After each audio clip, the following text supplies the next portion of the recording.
कृष्ण को पता था कि कौरव अभिमन्यु को चक्रव्यूह में घेर कर मार देना चाहते हैं, लेकिन फिर भी श्री कृष्ण ने अभिमन्यु को नहीं बचाया। आखिर श्री कृष्ण अभिमन्यु को क्यों मारना चाहते थे और किस वचन की वजह से श्री कृष्ण ने अभिमन्यु को चक्रव्यूह में कौरवों से नहीं बचाया?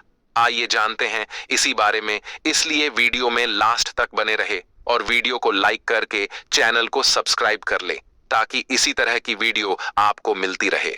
चक्रव्यूह एक बहुस्तरीय रक्षात्मक सैन्य संरचना है जो ऊपर से देखने पर गोल चक्र के समान प्रतीत होता है। इसके हर द्वार की रक्षा एक कुशल महारथी योद्धा करता है। इस व्यूह की रचना महाभारत में कौरवों के प्रधान सेनापति द्रोणाचार्य द्वारा धर्मराज युधिष्ठिर को बंदी बनाने हेतु या अभिमन्यु की चक्रव्यूह में हत्या करने के लिए किया गया था।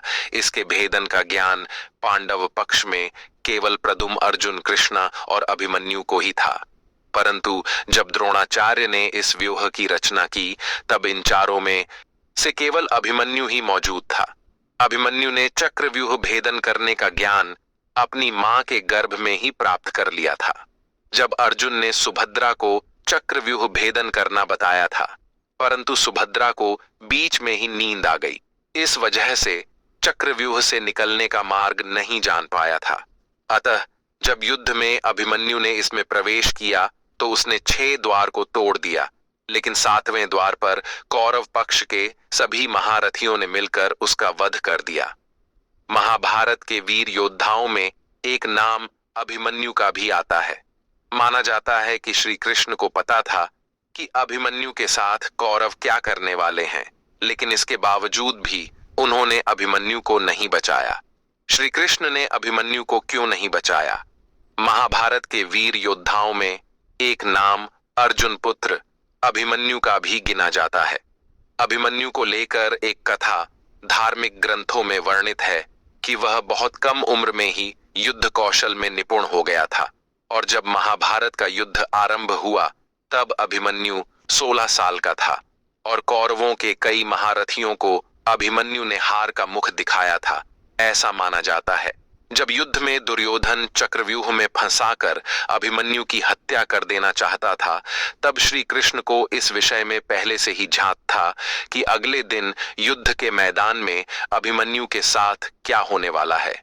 लेकिन इसके बाद भी श्री कृष्ण ने न तो पांडवों को इस बारे में सचेत किया और न ही अभिमन्यु की रक्षा की। असल में महाभारत के अनुसार चंद्रमा का एक पुत्र था जिसका नाम वर्षा था। धर्म की रक्षा के लिए जब यह तय हो रहा था कि हर एक देवता के पुत्र धरती लोक में जन्म लेंगे, तब चंद्रमा नहीं चाहते थे कि पृथ्वी लोक में उनका पुत्र जन्म ले, और वह अपने पुत्र से बहुत प्रेम करते थे और उसे अपने आप से अलग नहीं करना चाहते थे। लेकिन भगवान शिव की आज्ञा को चंद्रमा टाल भी नहीं सकते थे।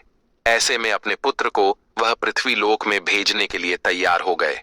चंद्रमा ने अन्य देवताओं के समक्ष यह शर्त रख दी कि उनका पुत्र अभिमन्यु के रूप में जन्म लेगा और बहुत ही अल्प समय के लिए वह पृथ्वी पर रहेगा। यही कारण था कि महाभारत युद्ध के 13वें दिन 16 वर्ष की आयु में अभिमन्यु अपनी वीरता दिखाते हुए वीर गति को प्राप्त हुआ और श्री कृष्ण ने अभिमन्यु को कौरवों के छल से जानबूझकर नहीं बचाया।